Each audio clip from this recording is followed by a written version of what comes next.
من قرأ الفاتحة.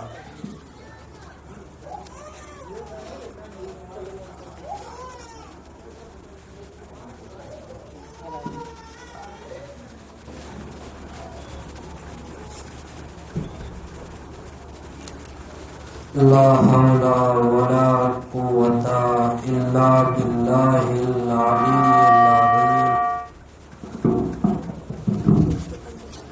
أعوذ بالله من الشيطان الرجيم. بسم الله الرحمن الرحيم. الحمد لله الذي هدانا لهذا وما كنا لنهتدي لولا أن هدانا الله. لقد جاءت رسل ربنا بالحق ثم الصلاة والسلام والتحية والإكرام على النبي المكي المدني القرشي الهاشمي ومولانا مولى الثقلين صاحب مشرقين جد الحسن والحسين أبي القاسم محمد وعلى أهل بيته الطيبين الطاهرين المعصومين المظلومين ولعنة الله على أعدائهم أجمعين. أما بعد فقد قال الله تبارك في أحسن الكتاب المبين وهو أصدق الصادقين وقوله الحق. بسم الله الرحمن الرحيم. وَلِلَّهِ يَسْجُدُ مَا فِي السَّمَاوَاتِ وَمَا فِي الْأَرْضِ مِنْ دَابَّةٍ وَالْمَلَائِكَةُ وَهُمْ لَا يَتَكَبَّرُونَ. صلوات پڑھ دیں محمد والے محمد.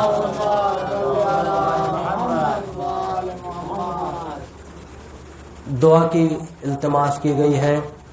جناب امجد صاحب جو غم امام حسین سے بہت ہی زیادہ خود کو قریب رکھتے تھے اور بہت قریب رہتے تھے، لیکن بہت شدید علیل ہیں، جس کے باعث ان کا بھی آپریشن ہوا ہے. تو آپ تمامی حضرات سے گزارش ہے کہ اس فرش عطا پر بیٹھ کر عابد بیمار کے صدقے، سید سجاد کے صدقے، مولا متقیان کے صدقے ان کے حق میں دعا کریں کہ خداوند عالم انہیں شفاء کاملہ و عاجلہ عنایت فرما. بہرحال جو بھی دنیا میں مریض ہیں ان سب کو شفاء کاملہ و عاجلہ عنایت فرما. صلوات پڑھ دیں محمد والے محمد پر. کائنات کی ہر ایک شے خداوند عالم کے لیے سجدہ ریز ہے. کائنات کی ہر ایک شے خدا کی تسبیح کرتی ہے، تحلیل کرتی ہے، خدا کے لیے سجدہ کرتی ہے. لیکن جیسا سجدہ سن 61 ہجری میں 10 محرم کو کربلا کے میدان میں تپتی ہوئی ریت پر حسین ابن علی نے سجدہ کیا، ایسا سجدہ کائنات میں نہ کسی نے کیا تھا نہ کسی نے کیا ہے. جیسا سجدہ امام حسین نے کیا کہ جناب امام حسین کا وہ ایک سجدہ جناب آدم سے لے کر جناب عیسیٰ تک کے تمام انبیاء کے قرض کو ادا کر دیا. حسین اس عظیم ذات کا نام ہے کہ جب جناب امام حسین زمین پر تشریف لائے، امام حسین کی زمین پر آمد ہوئی تو خداوند عالم نے طریقہ یہ اپنایا کہ جبرائیل کو بلایا اور جبرائیل سے کہا کہ جبرائیل سنو، تم در مصطفیٰ پر جاؤ، در مصطفیٰ پر جاؤ میری نیابت میں، کیونکہ میں جسم نہیں رکھتا، میری نیابت میں جاؤ در مصطفیٰ پر اور مصطفیٰ کو حسین کی آمد کی مبارکباد دو. اور یاد رکھنا کہ یہ کام ایک دن نہیں کرنا ہے، یہ کام 40 دن لگاتار کرنا ہے. اور خبردار در مصطفیٰ پر تنہا نہ جانا، خبردار در مصطفیٰ پر تنہا نہ جانا، بلکہ طریقہ یہ اپنانا کہ تمام فرشتوں کے 1000 قبیلے میں سے ہر ایک قبیلے سے 10-10 ہزار فرشتوں کو لے کے جاؤ، اور طریقہ یہ رہے کہ ایک فرشتہ جس دن امام حسین کی زیارت سے شرفیاب ہو جائے دوسرے دن اسے نہیں جانا ہے، یعنی 40 دن لگاتار فرشتے بدل بدل کے حسین کی مبارکباد، حسین کی آمد کی مبارکباد رسول کے در پر آ کے دے، رسول کے در پر آ کے دے۔ ایک مرتبہ جبرائیل کا قافلہ چلا، جبرائیل کا قافلہ چلا آسمان سے زمین کی طرف، لاکھوں کروڑوں فرشتوں کے پر کی آواز سنسناتی ہوئی، کہیں کونے میں سترس پڑا ہوا تھا، اس نے کہا اے جبرائیل، اے جبرائیل، ماجرا کیا ہے؟ کیا قیامت آ گئی؟ کیا قیامت آ گئی؟ آسمان خالی ہو رہا ہے، زمین کی طرف جا رہا ہے۔ جبرائیل، یہ منظر کیا ہے؟ آسمان کی طرف سے نور زمین کی طرف جاتا ہے، لیکن میں یہ کیا دیکھ رہا ہوں کہ زمین سے نور آسمان کی طرف جا رہا ہے۔ یہ منظر کیا ہے؟ کیا قیامت آ گئی؟ عجب نہیں، جبرائیل نے کہا مسکرا کے کہ قیامت نہیں آئی، قیامت نہیں آئی، لیکن قیامت کا مالک آ گیا ہے۔ قیامت نہیں آئی لیکن قیامت کا مالک آ گیا ہے۔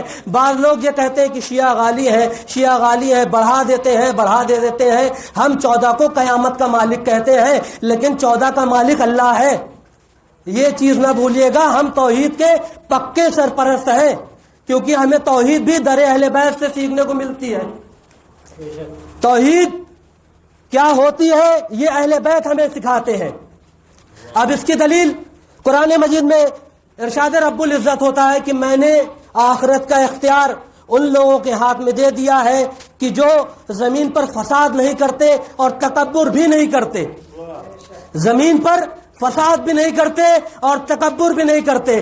کسی نے سوال کر لیا، کسی مولوی سے نہیں، مولا علی سے، کسی نے سوال کیا کہ مولا یہ بتائیے کہ یہ آیت جو ہے اس کا مفہوم کیا ہے، اس کا مصداق کیا ہے، اس کی تفسیر کیا ہے؟ عجب نہیں، شیر خدا نے ید اللہ کو اوپر آسمان میں ہواؤں کی طرف بلند کیا، اور بلند کرنے کے بعد اپنی مٹھی بند کی، اور بند کرنے کے بعد بتایا، کہا کہ بتاؤ کائنات کی ایسی شے کیا کون سی ہے جو اس مٹھی میں نہ ہو؟ کائنات کی ایسی کون سی شے ہے جو اس مٹھی میں نہ ہو؟ یہ ہے اختیار۔ علی وہ ذات ہے کہ جس کا نام بھی علی، جس کا بابا بھی علی، جس کا آقا بھی علی، جس کا کام بھی علی، جس کا نام بھی علی، جس کا بیٹا بھی علی، جس کا بھائی بھی علی، جس کا عبد المطلب بھی علی، جس کا عبد المناف بھی علی، جس کا ابو طالب بھی علی، جس کا نبی بھی علی، جس کا خدا بھی علی۔ صلوات پڑھ دے محمد والے محمد پر۔ علی وہ ذات ہے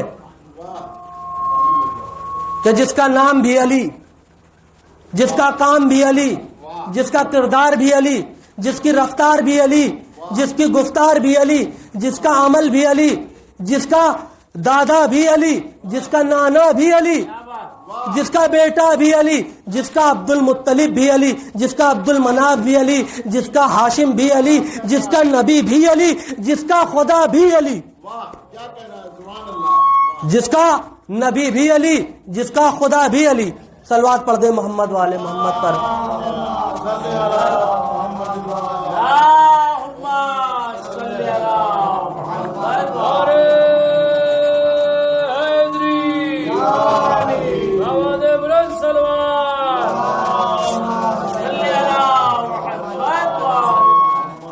علی کے در پر دی ہوئی غلامی، علی کے در پر کی ہوئی غلامی کبھی ضائع نہیں جاتی، علی کے در پر کی ہوئی خدمتیں کبھی برباد نہیں جاتی۔ علی کے در کو وہ شرف حاصل ہے کہ اگر اس پر کوئی بے زر آ جائے تو اسے ابو ذر بنا کر بھیج دیا جاتا ہے، اگر اس در پر کوئی سلمان آ جائے تو اسے فقر سلیمان بنا کر بھیج دیا جاتا ہے، اس در پر اگر کوئی بے پرو پرواز آ جائے تو اسے سہون کی دھرتی کا شہباز بنا کر بھیج دیا جاتا ہے۔ علی وہ ذات ہے، علی وہ ذات ہے کہ جس کے در پر کوئی غلامی کرے تو کوئی غلامی اس کی ضائع نہیں جاتی، اس کی قربانی ضائع نہیں جاتی۔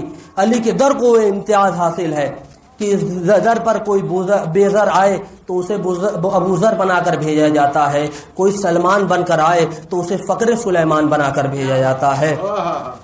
ابن خلدون سے روایت ہے، ابن خلدون مراوی ہے، اس سے روایت ہے، وہ یہ کہتا ہے کہ ایک مرتبہ رسول خدا بیٹھے ہوئے تھے کہ ان کے بزم میں ایک شخص آتا ہے اور آنے کے بعد کہتا ہے یا رسول اللہ میرا ایک سوال ہے. کہا بتاؤ کیا سوال ہے؟ کہا یا رسول اللہ میں اطاعت آپ کی کرتا ہوں, اتباع آپ کی کرتا ہوں, محبت علی سے کرتا ہوں. ارے کہاں ہے میرا مجمع؟ غور کریے گا جملے پہ.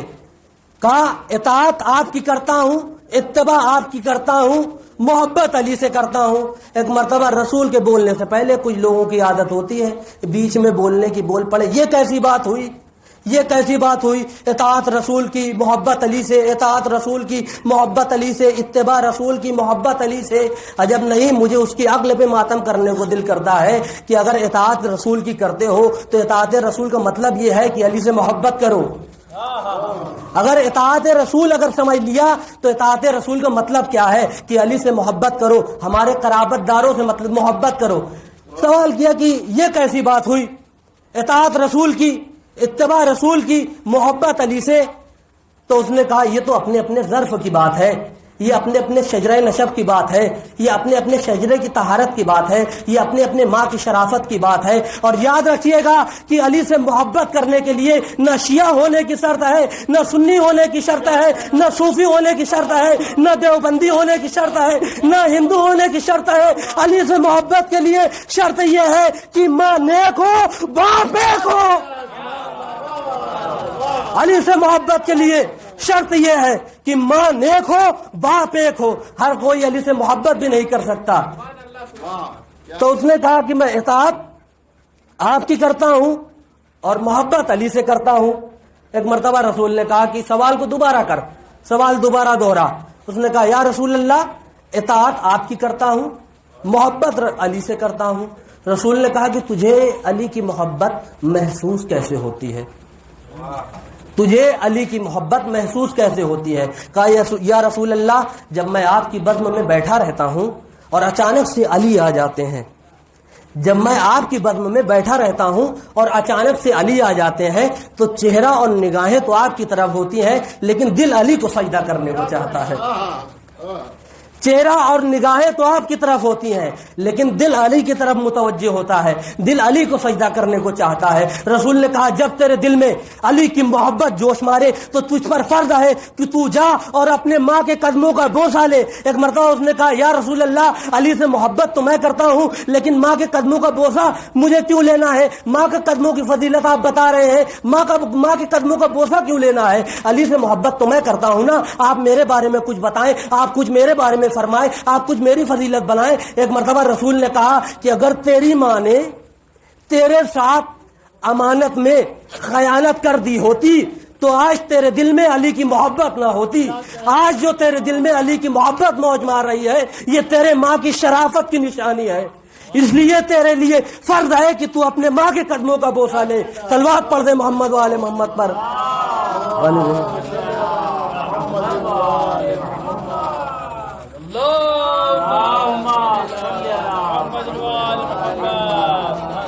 ایک مرتبہ وہ کہتا ہے کہ یا رسول اللہ میری ماں دنیا سے گزر گئی, میری ماں تو دنیا سے رخصت ہو گئی, میں کیا کروں؟ رسول نے کہا کہ اگر تیری ماں دنیا سے گزر گئی ہے تو اس کے قبر کا بوسہ لے. تو اب میں کہوں گا فتویٰ جاری کرنے والوں, یہ رسول ہیں جو ایک صحابی کو تعلیم دے رہے ہیں اور رسول کسی بدعت کو رائج نہیں کرتا. رسول خود کہہ رہے ہیں کہ اگر دنیا سے گزر جائے, کوئی دنیا سے گزر جائے تو اس کے روضے پر, اس کی قبر پہ جا کر بوسہ لے لو. تو ہم جو امام کے حرم میں جاتے ہیں, امام کے روضے پہ جاتے ہیں, جو ہم زیارت کرتے ہیں, یہ بدعت نہیں ہے بلکہ عین سنت رسول ہے. یہ بدعت نہیں ہے بلکہ یہ عین سنت رسول ہے کیونکہ رسول نے یہ تعلیم کی. ایک مرتبہ اس نے کہا یا رسول اللہ میری والدہ کا تو میرے بچپن میں ہی انتقال ہو گیا تھا, جب میں بہت چھوٹا تھا, مجھے معلوم نہیں میری ماں کی قبر کہاں پر ہے, مجھے معلوم نہیں ہے کہ میری ماں کی قبر ہے کہاں پر, میں کیا کروں؟ ایک مرتبہ رسول نے کہا گھر میں جا, خاکہ بنا, گھر میں جا, نقشہ بنا, گھر میں جا, تصویر بنا, گھر میں جا, شبیہ بنا اور اس کا بوسہ لے، گویا تو نے اس کا بوسہ لے لیا۔ اب جب ہم امام تک نہیں پہنچ سکتے، ظاہراً جب ہم امام تک نہیں پہنچ سکتے تو یہ عالم، یہ تعزیہ، یہ تابوت، یہ زری جو یہ ہے، یہ شبیہ ہے امام کی۔ جب ہم وہاں نہیں پہنچ سکتے، یہاں چوم لیتے ہیں، یہاں سلام کر دیتے ہیں، وہاں پہنچ جاتا ہے۔ لوگ کہتے ہیں کہ بھائی آپ سلام کرتے ہیں امام کو، سلام پہنچتا کیسے ہے؟ تو میں نے کہا کہ اسلام کا قانون یہ ہے کہ انسان جب قبرستان جائے تو اپنے مرحومین کو سلام کرے۔ قانون یہ ہے کہ اپنے مرحومین کو سلام کرے۔ تو جب ایک گنہگار انسان ایک گنہگار مرحوم کو سلام بھیجے تو ان تک جب سلام جا سکتا ہے تو ہم عزادار اپنے امام کو جو فقر حیات ہے، جو حقیقی حیات ہے، اگر ہم ان کے پاس سلام بھیجیں تو کیوں سلام نہیں جائے گا؟ یہ بھائی عقلی بات ہے، انسان اس چیز پہ غور کر سکتا ہے۔ یہ ظاہری بات ہے کہ انسان جب ایک گنہگار کو سلام کرے، ایک مرحوم کو جو دنیا سے گزر گئے ہیں، اور ان تک سلام چلا جائے، تو جو فقر حیات ہے، جو حقیقی حیات ہے، جو وارث حیات ہے، تو جب انہیں سلام کیا جائے تو ان تک سلام کیوں نہیں جائے گا؟ یقیناً ان تک سلام جائے گا۔ صلوات پڑھ دینا محمد والے محمد پر۔ یقیناً ان تک سلام جائے گا۔ اور یاد رکھیے گا، رسول کی بزم میں ہر کوئی بیٹھنے والا مومن نہیں تھا۔ اس کی دلیل قرآن سے دوں گا کہ اگر رسول کی بزم میں ہر کوئی بیٹھنے والا مومن ہوتا تو قرآن میں سورہ منافقون نازل نہ ہوتی۔ کہاں ہے میرا مجمع؟ غور نہیں کیا۔ اگر رسول کی بزم میں بیٹھنے والا ہر کوئی مومن ہوتا تو قرآن میں سورہ منافقون نازل نہ ہوتی۔ اگر ہر کوئی مومن ہے تو بتاؤ یہ سورہ منافقون کس کے لیے آئی ہے؟ دیکھیے، کلمہ پڑھ لینا اور کلمے کی تصدیق کرنا، اس میں زمین آسمان کا فرق ہے۔ بھائی ادھر سے جھومتے پھرتے چلے جا رہے تھے، کسی نے کہا کہاں گھوم رہے ہو، ذرا گھر جاؤ، گھر کی خبر لو۔ گھر آئے، عورت نے سنایا قرآن، دل پسیز گیا، اور اس کے بعد آئے، جناب حمزہ نے گردن پہ تلوار رکھی، کہا لا الہ الا اللہ محمد الرسول اللہ۔ کوئی مشکل ہوئی؟ کوئی مشکل نہیں، لا الہ الا اللہ محمد الرسول اللہ ہو گیا، کلمہ پڑھ لیا۔ لیکن کلمے کی تصدیق کرنا یہ بڑا مشکل کام ہے۔ ہم نے کلمے کی تصدیق کی، دعوت ذوالعشیرہ ہے، رسول خدا اپنے اقربا کو بلا رہے ہیں، اپنے اقارب کو سب کو بلا رہے ہیں، جمع کر رہے ہیں کہ میری طرف آ جاؤ، میرے طرف آؤ، میں تمہیں کامیابی کا راستہ بتا رہا ہوں، میں تمہیں نجات کا راستہ بتا رہا ہوں۔ سب خاموش ہے۔ 3 مرتبہ رسول خدا نے کہا کہ جو میرا ساتھ دے گا، جو میری مدد کرے گا، جو میرا ساتھ دے گا، جو میری مدد کرے گا، وہ میرا وصی ہوگا، وہ میرا جانشین ہوگا، وہ میرا خلیفہ ہوگا۔ تینوں مرتبہ علی کے علاوہ اور کوئی نہ اٹھا۔ علی اٹھے اور اٹھنے کے بعد کہا یا رسول اللہ میں گواہی دیتا ہوں، یا رسول اللہ میں گواہی دیتا ہوں، اللہ ایک ہے، آپ اس کے رسول ہیں۔ اب اسے عربی میں بدل دوں، اب اسے میں عربی میں بدل دوں، اگر میں اسے عربی میں بدل دوں تو اشہد ان لا الہ الا اللہ وحدہ لا شریک لہ واشہد ان محمد الرسول اللہ، لا الہ الا اللہ محمد الرسول اللہ۔ عجب نہیں، رسول نے کہا کہ یہ میرا جانشین ہے، یہ میرا خلیفہ ہے، اب اسے اگر عربی میں کر دوں علی ولی اللہ، علی ولی اللہ۔ پوری کائنات جس کلمے کو پڑھتی ہے وہ علی کی سنت ہے، اور جسے ہم پڑھتے ہیں وہ نبی کی سنت ہے۔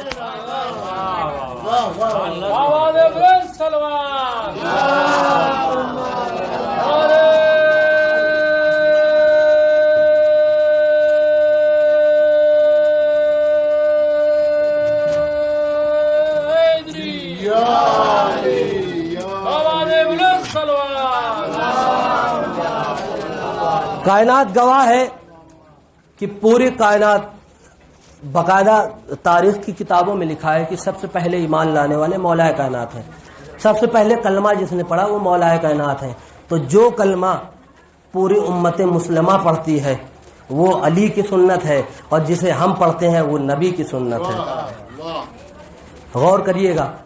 تو چنانچہ جب جبرائیل مبارک باد دینے کے لیے جانے لگے تو فطرس نے کہا کہ اچھا کون؟ کہا حسین ابن علی، حسین جو بادشاہ ہے جنت کا، جو سردار ہے۔ اب اس کے بعد بتایا، جبرائیل سے کہتے ہیں فطرس کیا میں بھی ساتھ ہو لوں، کیا میں بھی آ جاؤں ساتھ میں؟ ایک مرتبہ جبرائیل نے کہا کہ ٹھیک ہے آ جاؤ۔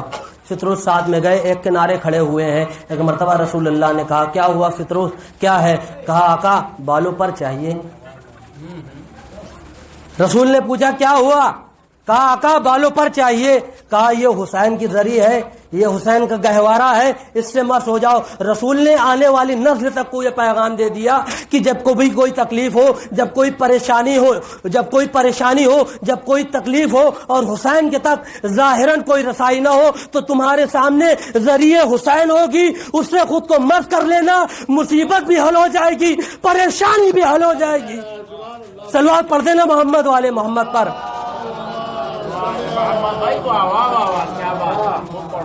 مشکلات بھی حل ہو جائے گی اور پریشانی بھی حل ہو جائے گی۔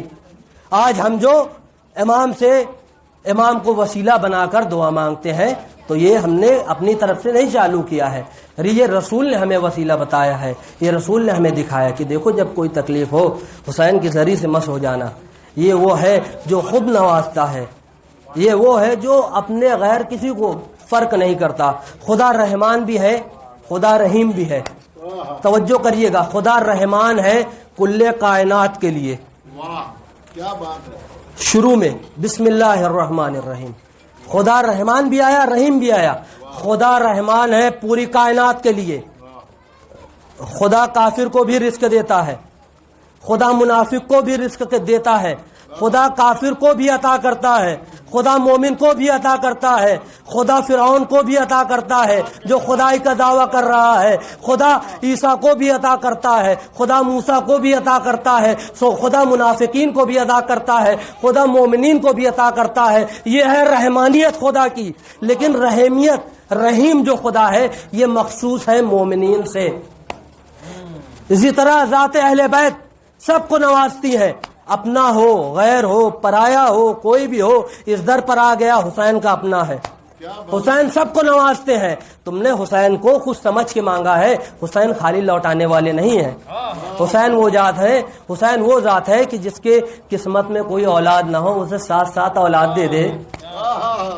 بعض لوگ یہاں پر غلط فہمی میں مبتلا ہو جاتے ہیں، جسے میں نے ایک شعر میں عرض کیا ہے، جناب راہب کا واقعہ، اگر صلوات پڑھ دیں تو سنا دیں گے۔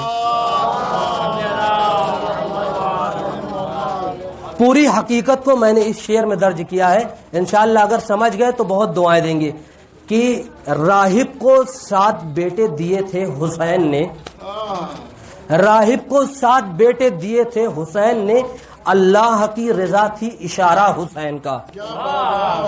اگر پوری کائنات اس مصرے کو سمجھ جائے تو راہب کا پورا واقعہ حل ہو جائے گا۔ خداوند عالم نے اصل میں فیصلہ یہ کیا ہوا تھا کہ حسین کا اشارہ جب تک نہیں ملے گا راہب کو اولاد نہیں ملنے والی۔ ادھر حسین نے اشارہ کیا، ادھر اولاد مل گئی، ورنہ حسین اپنے رسول کا معاذ اللہ رسول کی نافرمانی کر کے رسول کہیں کہ اولاد نہیں ہے اور اولاد دینے لگے، یہ تو عقل سے باہر کی بات ہے۔ لیکن مقصد کیا تھا رسول کا؟ رسول بتانا چاہ رہے تھے کہ دیکھو خدا بند عالم نے بہت سی جگہوں پر حسین کو یہ عظمت عطا کی ہے کہ حسین اگر اشارہ کر دیں تو جو بے اولاد ہو اسے بھی اولاد مل جاتی ہے۔ اسی لیے آپ دیکھیے اگر کربلا آپ جائیں گے تو آپ کو نہ جانے کتنے معجزے دیکھنے کو ملیں گے، کتنے لوگ ہوتے ہیں جو لنگڑے ہوتے ہیں، جن کا پیر نہیں ہوتا، جن کی آنکھیں نہیں ہوتی، جاتے ہیں ذریعے حسین سے خود کو مس کرتے ہیں، روشنی بھی آ جاتی ہے، صحت بھی سلامتی بھی آ جاتی ہے، انسان صحت مند بھی ہو جاتا ہے۔ یہ ہے در حسین کا لطف۔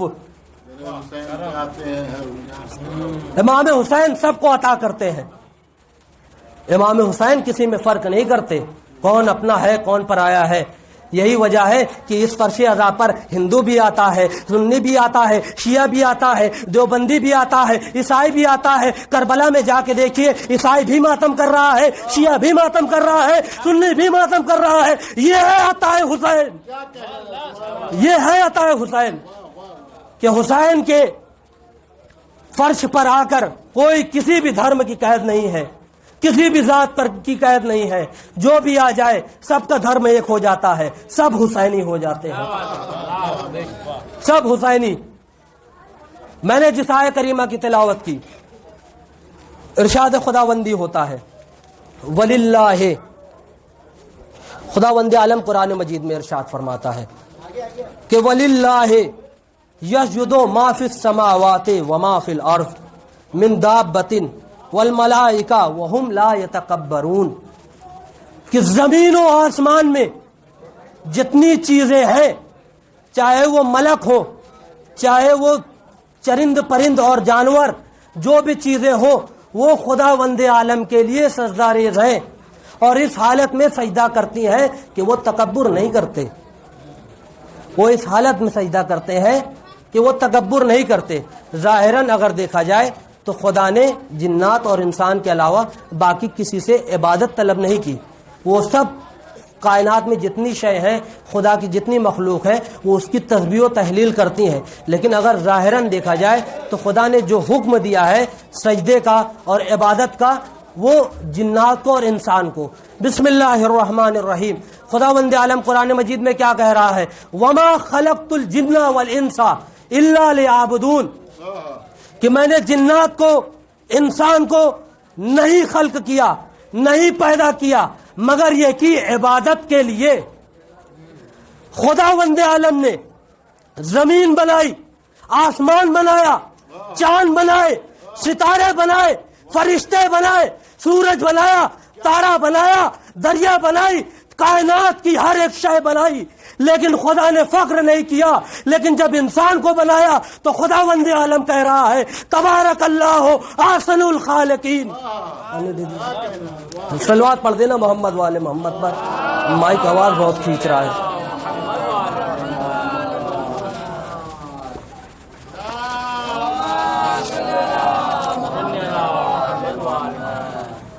خداوند عالم نے پوری کائنات کو خلق کیا لیکن خدا نے فخر نہیں کیا. لیکن جب انسان کو خلق کیا تو کیا کہا؟ تبارک اللہ احسن الخالقین. اور انسان کو اتنا بلند کیا، اتنا بلند کیا، اتنا بلند کیا کہ کوئی آدم بنا، کوئی نوح بنا، کوئی ادریس بنا، کوئی یعقوب بنا، کوئی یوسف بنا، کوئی یحییٰ بنا، کوئی موسیٰ بنا، کوئی عیسیٰ بنا، کوئی یوسف بنا، کوئی یعقوب بنا، کوئی ادریس بنا، کوئی موسیٰ بنا، کوئی عیسیٰ بنا، کوئی محمد مصطفیٰ بنا، کوئی علی مرتضیٰ بنا، کوئی حسن مجتبیٰ بنا، کوئی حسین بنا، کوئی سجاد بنا، کوئی باقر بنا، کوئی صادق بنا، کوئی کاظم بنا، کوئی رضا بنا، کوئی اتقی بنا، کوئی نقی بنا، کوئی عسکری بنا، کوئی مہدی بنا.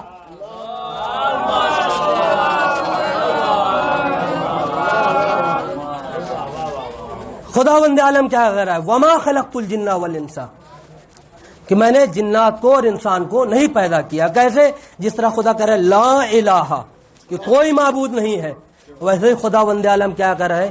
وما خلقت الجن والانس، کہ میں نے جنات اور انسان کو نہیں پیدا کیا. الا اللہ، سوائے خدا کے. لا الہ، کوئی معبود نہیں ہے. الا اللہ، سوائے خدا کے. الا لیعبدون، مگر یہ کہ عبادت کے لیے. خداوند عالم نفی کیوں کر رہا ہے کہ میں نے خلق نہیں کیا مگر یہ کہ عبادت کے لیے؟ آپ موبائل یوز کرتے ہیں، آپ سب استعمال کرتے ہیں. موبائل اپنے پاس کب تک رکھتے ہیں؟ جب تک وہ آپ کا کام پورا کرتا رہے. ہر انسان کا یہ دستور ہے، جب تک کام پورا کرتا ہے رہے اس کے اپنے پاس رکھتا ہے. جب کچھ خرابی آتی ہے تو بنواتا ہے، اور جب بالکل ڈیڈ ہو جائے، کسی کام کا نہ رہے، تو اسے کیا کرتا ہے؟ ڈسٹ بن میں ڈال دیتا ہے. تو خداوند عالم کیا کہہ رہا ہے؟ وما خلقت الجن والانس الا لیعبدون، کہ میں نے جنات اور انسان کو خلق نہیں کیا مگر یہ کہ عبادت کے لیے. اگر جنات اور انسان عبادت خداوندی عالم کو انجام دے رہا ہے، عبادت خداوندی کو کر رہا ہے، خدا کی عبادت کر رہا ہے، تو ٹھیک ہے، میں نے پیدا کیا ہے. مگر اگر یہ عبادت نہیں کر رہا ہے، اگر خداوند عالم کی عبادت نہیں بجا لا رہا ہے، تو پھر یہ فالتو ہے، بیکار ہے، لغو ہے. کیا کہنا ہے؟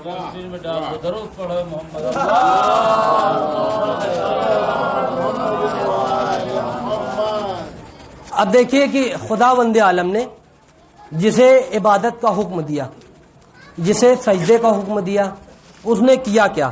پہلے جنات پہ آتے ہیں. جب جنات کو کہا گیا سجدہ کرو تو جنات نے کیا کیا؟ کہ کہا کہ میں تو ماشاءاللہ آگ سے بنا ہوں اور آدم مٹی سے، اور مٹی آگ سے افضل، تو سجدہ تو بات نہیں بن سکتی، نہیں کر سکتا. یہ تکبر جو ہے اچھے اچھے انسان کے سجدے کو پامال کر دیتا ہے. اس لیے کبھی بھی اپنے سجدے پہ غرور نہ کرنا کہ ہم نے تو اتنے سجدے کیے، اتنے روزے رکھے، اتنے حج کیے، اتنے زکاتیں دیں، اتنے خمس دیا، اتنے لوگوں کی مدد کیا. یہ اس کے بعد جہاں تکبر آیا نا، پورا مائنس ہو جاتا ہے، پورا معاملہ پلٹ جاتا ہے. یعنی پورے ٹائم کی عبادت ایک طرف اور یہ تکبر ایک طرف، پورا معاملہ پلٹا دیتا ہے. تو خدا نے جسے عبادت کے لیے خلق کیا، اس نے کیا کیا؟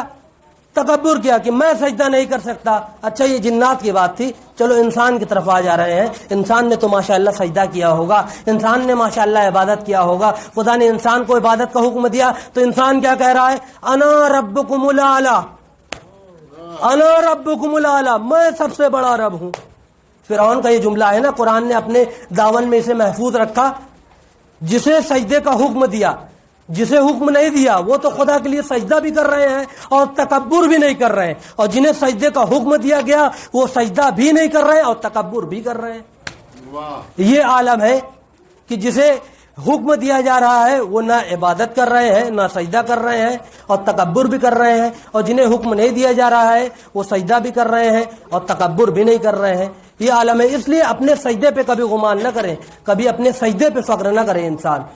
چنانچہ کوئی شخص آیا امام کی خدمت میں اور اس کے بعد امام سے کہا کہ مولا ہم آپ کے شیعہ ہیں, ہم آپ کے شیعہ ہیں, ہم آپ کے شیعہ ہیں. ایک مرتبہ امام نے کہا کہ کہیں ایسا نہ ہو, خود کو شیعہ مت کہو, کہیں ایسا نہ ہو کہ خداوند عالم یہ کہہ دے کہ تم جھوٹے ہو, مکار ہو اپنے دعوے میں. کیونکہ علامت شیعہ یہ ہوتی ہے کہ شیعہ کسی کو دھوکہ نہیں دیتا, کسی کو تکلیف نہیں پہنچاتا, کسی کو رنج نہیں پہنچاتا, کسی کو درد نہیں پہنچاتا. اگر تم شیعہ ہو تو اپنے دعوے میں سچے ہو. پہلے خود کو سلامت رکھو, خود کو صحیح کرو, پہلے انسان بناؤ, پھر اس کے بعد محب بناؤ, پھر اس کے بعد شیعت کا دعویٰ کرنا. ہم یہاں اپنے بھائی سے محب نہیں ہیں. ہمارا عالم یہ ہے کہ ہم اپنے بھائی سے وفادار نہیں ہیں, اور ہم کہتے ہیں ہم تو وہی مولا کے وفادار ہیں. یہاں بھائی سے ایک چھوٹی بات کے لیے بات ہو جائے تو بھائی 3-3 4-4 سال بات نہیں ہو رہی, ہم کریں ہم تو بھائی مولا کے بہت وفادار ہیں, ہم سے بڑا وفادار تو کہیں نہیں ملے گا. تو یہ زبانی دعویٰ تو کسی کام کا نہیں ہے. زبانی دعویٰ تو ماشاءاللہ کوفے میں بھی بہت لوگوں نے کیا تھا, خط لکھ کے مولا آ جائیے, آ جائیے, آ جائیے. جب عملی جامہ پہنانا ہوا تو بھاگ جائیے, بھاگ جائیے. تو زبانی دعویٰ اور عملی دعویٰ میں بڑا فرق ہوتا ہے. کہتے ہیں کہ انسان ہے اشرف المخلوقات, لیکن جب وفاداری کی بات آ جاتی ہے تو کتا ہی یاد آتا ہے. وفاداری کے معاملے میں انسان نے اپنے آپ کو, انسان اشرف المخلوقات ہے, انسان کے اوپر ہے کہ وہ خود کو چاہے تو فرشتوں سے بلند کر لے, اور انسان کے اوپر ہے کہ خود کو چاہے تو جانوروں سے بدتر کر لے. یہ انسان کے اوپر ڈیپینڈ کرتا ہے کہ وہ خود کو کیسے بدلنا چاہ رہا ہے, اس کو کیسا بنانا چاہ رہا ہے. اسی لیے کربلا کے میدان میں ایسے انسان کی شکل میں حیوان نظر آئے کہ جو ظاہراً تو انسانیت کا لبادہ اوڑھے ہوئے تھے, ظاہراً تو انسانیت کا لباس پہنے ہوئے تھے, لیکن اندر سے حیوان تھے. ایک ایران کا واقعہ ہے کہ ایک حاجی آغا تھے اور وہ لوگوں کو جو ہے زیارات کے لیے لے جایا کرتے تھے, سب کو زیارت کے لیے لے جایا کرتے تھے. تو تہران ایئرپورٹ پہ جب پہنچے تو انہوں نے دیکھا ماجرا جو, تو کہا کہ دیکھ کے ایسا لگ نہیں رہا ہے کہ یہ مسلم کنٹری ہے, مسلم دیش ہے, کیونکہ ایئرپورٹ پہ ایسا ماحول. تو انہوں نے دیکھا سامنے سے ایک ایسی فیملی آ رہی ہے جس کا لباس جو ہے مناسب لباس نہیں ہے, ایسا لباس, ایسا حلیہ. چنانچہ وہ لوگ آئے اور آنے کے بعد کہا کہ کربلا جانے کے لیے جو ہے یہی ہے, مطلب لائن لگی ہوئی ہے. تو انہوں نے کہا کہ ہاں لیکن آپ کیوں پوچھ رہے ہیں؟ تندن کہا کہ آپ کیوں پوچھ رہے ہیں؟ کہا اگر سرکار سید الشہداء نے چاہا تو ہم بھی زیارت کو جائیں گے, ہم بھی زیارت امام حسین کو جائیں گے اور امام حسین کی زیارت کریں گے. چنانچہ سب جمع ہو گئے, یکجا پاسپورٹ جمع ہو گیا, اب سب فلائٹ میں گئے. اب اس کے بعد حاجی آغا نے تقریر کرنا شروع کی اور اس کے بعد نصیحتیں کرنا شروع کی. ایک بار ہوئی, 2 بار ہوئی, 3 بار, تیسری بار ایک لڑکی جو فیملی میں ساتھ میں تھی وہ اپنے باپ سے کچھ کہتی ہے اور اس کا باپ آتا ہے حاجی آغا کے پاس, کہتا حاجی آغا میری بچی یہ کہہ رہی ہے کہ یہ حاجی آغا مجھے ٹارگٹ کر رہے ہیں, مجھے نشانہ کر رہے ہیں, کیونکہ یہ پورے پلین میں میرے علاوہ بے حجاب کوئی اور نہیں ہے. اور آپ کو ایک چیز بتا دیں کہ لوگ یہ کہتے ہیں کہ ہم مولانا کی بات کیوں مانیں, مولانا کون ہوتے ہیں؟ تو میں لوگوں کو یہ بتانا چاہتا ہوں کہ مولانا جو ہے کچھ نہیں ہوتے, اور مولانا اپنی طرف سے کچھ بیان نہیں کرتے. جو اقوال معصومین پڑھتے ہیں, جو روایتیں پڑھتے ہیں انہیں بیان کرتے ہیں. مولانا اپنی طرف سے کوئی چیز نہیں بیان کرتے. تو انہوں نے بیان کر رہے تھے تو ان سے کہا کہ آپ نہ بیان کریں کیونکہ میری بچی بھڑک رہی ہے. تو انہوں نے چنانچہ کچھ نہیں بولا, ختم ہوئی اور سب گئے, اور اس کے بعد جانے کے بعد روم میں اپنے گئے, کمرے میں آرام کرنے چلے گئے. اب اس کے بعد صبح کا وقت ہوا.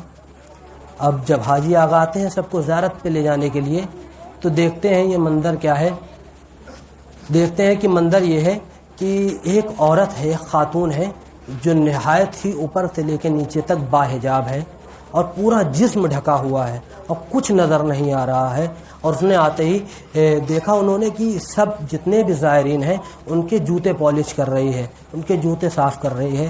مرتبہ جیسے ہی اس عورت نے دیکھا کہ حاجی آغا آ گئے, کہا حاجی آغا آپ اپنی ردا مجھے دے دیں, آپ اپنی قبا مجھے دے دیں, مجھے دھونا ہے. ایک مرتبہ انہوں نے دیکھا کہ کون, کہا آپ نے پہچانا نہیں, میں وہی خاتون ہوں جو پلین میں آپ کو ملی تھی, میں وہی خاتون ہوں. ایک مرتبہ وہ گھبرا گئے, لیکن عالم دین تھے, سمجھ گئے کہ بات کچھ نہ کچھ بات ہے کہ انسان کے اندر ایک رات میں تبدیلی آنا یہ کچھ نہ کچھ کسی چیز کی دلیل ہے کہ انسان کے اندر یہ تبدیلی کیسے آ رہی ہے. ایک مرتبہ انہوں نے کہا کہ بتاؤ تمہیں کیوں چاہیے اور یہ تبدیلی آخر کیسی. تو اس نے کہا کچھ نہیں, آپ مجھے دے دیجئے, یہ مجھے دھونا ہے, مجھے دھونا ہے. اور اس کے بعد انہوں نے کہا نہیں میں نہیں دوں گا, میں نہیں دوں گا کیونکہ تم تو ایک زائر ہو امام حسین کی, دوسری بچوں کی ڈاکٹر ہو, تو میں تم سے یہ خدمت نہیں لے سکتا. جب اس کا اصرار بڑھا تو انہوں نے کہا ایک شرط پہ میں تمہیں یہ دوں گا کہ تم مجھے بتاؤ کہ معاملہ کیا ہوا ہے, ماجرا کیا ہوا ہے. کہا حاجی آغا آپ نے سمجھایا. پھر ہم روم میں گئے اور کمرے میں جانے کے بعد جب میں اپنے بستر پر لیٹی, میں سوئی, میں نے خواب میں دیکھا سرکار سید الشہداء خواب میں آئے ہیں, سرکار سید الشہداء خواب میں آئے ہیں. اور آنے کے بعد انہوں نے کہا کہ اے بیٹی آؤ تم ساتھ میں. اور اس کے بعد مجھے ساتھ میں لے گئے, ایک کمرے سے دوسرے کمرے, دوسرے کمرے سے تیسرے کمرے, تیسرے کمرے سے چوتھے کمرے, اور اس کے بعد ایک کمرے میں لے گئے جہاں ایک جھولا تھا,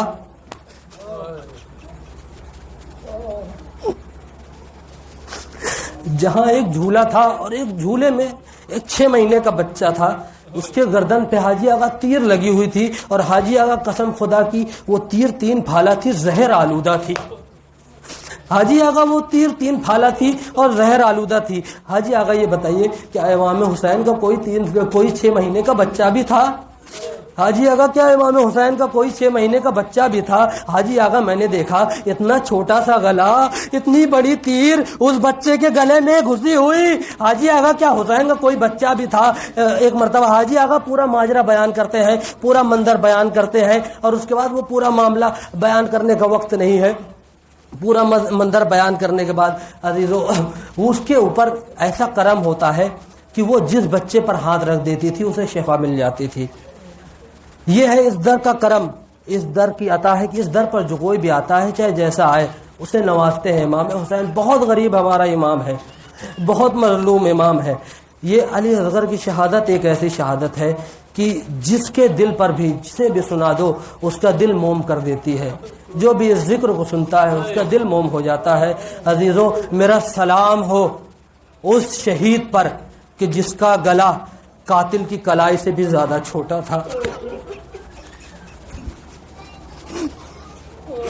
عزیزو جب 10 محرم کو امام حسین نے حل من ناصر ینصرنا کی صدا بلند کی, ایک مرتبہ خیام حسینی سے رونے کی آواز آنے لگی. ایک مرتبہ امام حسین نے کہا بہن زینب کیا ماجرا ہے, کیا منظر ہے, ابھی میں زندہ ہوں, یہ رونے کی صدا کیا ہے؟ کہا بھیا آپ نے حل من کی صدا بلند کی, آپ کی صدا سے علی اصغر نے اپنے آپ کو گہوارے سے گرا دیا.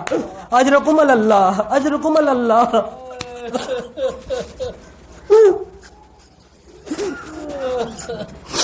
اجرکم اللہ, علی اصغر نے اپنے آپ کو گہوارے سے گرا دیا. ایک مرتبہ امام حسین کہتے ہیں کہ میں سمجھ گیا علی اصغر کا مقصد کیا ہے, لاؤ اصغر کو میرے ہاتھوں پہ دو, لاؤ اصغر کو مجھے دو. امام حسین کربلا کے میدان میں جاتے ہیں. راوی کہتا ہے کہ حسین اس انداز میں آ رہے تھے کہ ہمیں ایسا لگا کہ حسین اپنے گود میں